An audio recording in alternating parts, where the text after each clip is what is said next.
निष्काम कर्मयोगी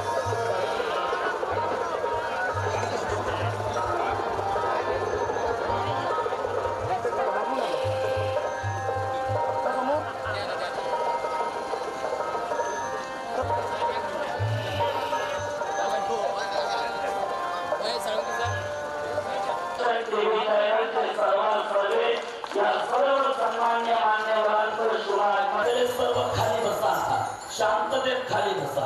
सन्माननीय मुख्यमंत्री महोदय जोरदार टाळी होऊन जाऊया.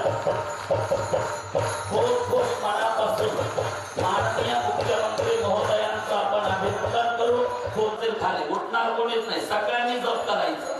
सगळ्यांनी ब्रह्मचारी नागेश्वरानंदजी आणि ब्रह्मचारी अभिमुक्ती समस्त जय बाबाजी भक्त परिवाराच्या वतीनं हे सर्व खऱ्या अर्थानं सातत्याने आपल्या संस्कृतीचा, आपल्या धर्माचा, आपल्या परंपरांचा प्रचार आणि प्रसार करण्याचं काम हे त्यांनी या ठिकाणी केलेलं आहे. आणि आताही हा जो काही सोहळा आहे हा एक प्रकारे शांती स्थापित करण्याकरता करण्यात आलेला सोहळा आहे की ज्यातनं आपला भारत देश हा पुढे गेला पाहिजे, त्याच्यामध्ये शांती नोंदली पाहिजे. अशा पद्धतीनं या ठिकाणी हे संपूर्ण काम या यज्ञाच्या माध्यमातून होणार आहे.